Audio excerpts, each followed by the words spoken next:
आप सबको नमस्कार। आज का एक अच्छा विचार है कि जीवन में श्रम होगा तो अपने आप सब समृद्धियां अपने कदमों में आके गिरेगी। उसका एक उदाहरण है, एक लकड़ी बेचने वाला लकड़हारा अपने परिवार के साथ रहता था। उसका जीवन अच्छी तरह से निर्वाह कर रहा था परिश्रम करके। एक दिन वो लकड़ी काटने के लिए जाता और दूसरे दिन उसी लकड़ियों को अच्छी तरह से सजा के वो बिजनेस के लिए जाता था, बिक्री करने के लिए जाता था, बेचने के लिए जाता था। तो हर रोज का एक क्रम था, अपने परिवार को जितना हो सके उतना अच्छी तरह से सुख देने का प्रयास करता था। इतना भी बचा हुआ नहीं था कि कोई घर में आ जाए तो उनकी खाने पीने की व्यवस्था हो जाए। अपना जीवन निर्वाह अपने आप थोड़े थोड़े दिन में जो भी कमाता था उसमें से वो निर्वाह चलाता था। ऐसे ही एक दिन सुबह का समय था, वो लकड़ी बेचने के लिए निकलने की तैयारी कर रहा था। उस समय 4 संत उनके घर के सामने आके खड़े हो गए। लकड़ी बेचने वाला लकड़हारा विचार करने लगा, अरे ये कौन है, अभी कहाँ से आए हैं, कौन है? तो उसने प्रणाम किया और बोला कि स्वामी जी आप आपका परिचय दीजिए, आप कौन है, हम आपको नहीं जानते हैं। तो एक संत ने बोला मेरा नाम है श्रम है, दूसरे ने बोला मेरा नाम है वैभव है, और तीसरे ने बोला मेरा नाम है धन है, और चौथे ने बोला मेरा नाम है सुख है।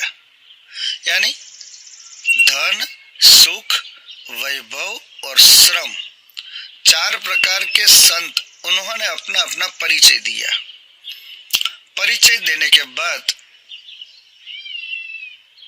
संतों ने उनसे इच्छा करी, हम आपके घर में कुछ खाना खाने के लिए आए हैं, प्रसाद लेने के लिए आए हैं, हमें प्रसाद खिलाओ।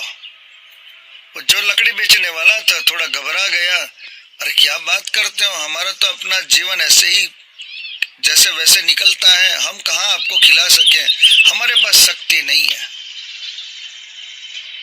आप ऐसा नहीं कर सकते, हम संत लोगों को आप ऐसे विदा नहीं कर सकते बिना भोजन कराए।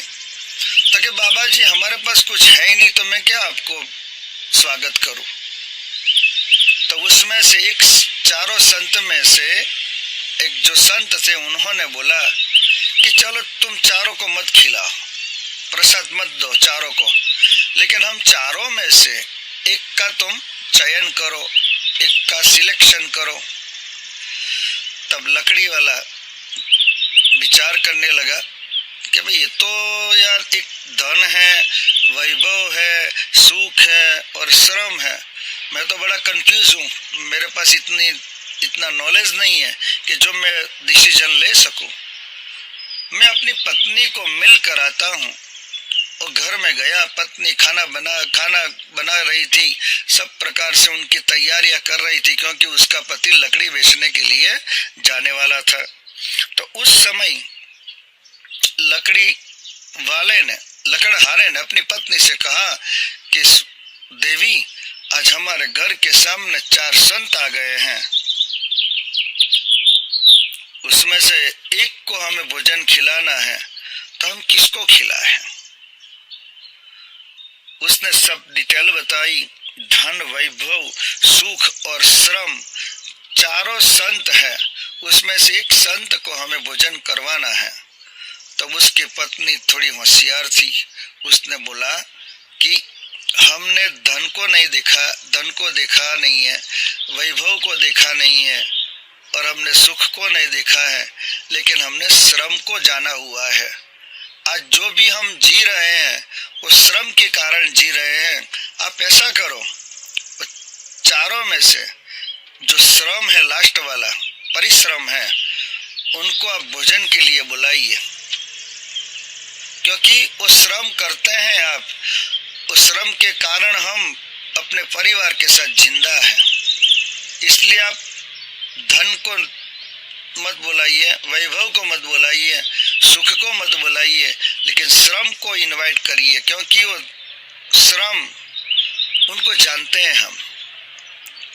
फिर वो बाहर गया और चारों संतों को प्रणाम किया कि मेरे को माफ कीजिए, आपकी जो बातें थी उसी अनुसार मैं श्रम को भोजन खिलाने के लिए आमंत्रित करता हूँ। जैसे ही वो श्रम अंदर आने लगे, उसके साथ धन भी आने लगा, वैभव भी आने लगा और उसके साथ सुख भी आने लगा। तो स्वामी जी ने बोला कि प्रभु आपने तो अभी एक का बोला था, आप चारों क्यों आ रहे हैं? तो क्या बोला कि तुमने श्रम का सिलेक्शन किया, श्रम को आमंत्रित किया, इसलिए हम उसके साथ जो श्रम है उसके साथ सुख आता ही है, उसके साथ वैभव भी आता है और उसके साथ में सुख भी आता है। इसलिए तुम बड़े विद्वान हो, तुम बड़े ज्ञानी हो, तुम बड़े समझू हो, समझदारी वाले हो कि तुमने श्रम का सिलेक्शन किया। इसलिए आज से हम आपके घर में चारों लोग विराजमान होते हैं। ये जो कहने का मतलब है, स्टोरी का जो मोरल है कि जब तक श्रम नहीं करेंगे जीवन में, तब तक सुख नहीं आएगा, वैभव नहीं आएगा, नहीं सुख आएगा। इसलिए सबसे पहले अच्छी मेहनत करनी चाहिए, कड़ी मेहनत करनी चाहिए, अच्छा परिश्रम करना चाहिए, ताकि सब पूरे संसार की जो खुशियां हैं, संसार का जो सुख है, अपने आप अपने कदमों में आके गिरेगा, क्योंकि हमने श्रम किया है। इसलिए कभी भी बोले ना, उद्यमे नहीं सिद्ध्यंति न कार्याणि मनोरथ ही, यानी उद्यम करते रहें, परिश्रम करते रहें, हार्ड वर्क करते रहे, अपने आप सब सुख मिल जाएगा, उसमें कोई शंका का स्थान नहीं है।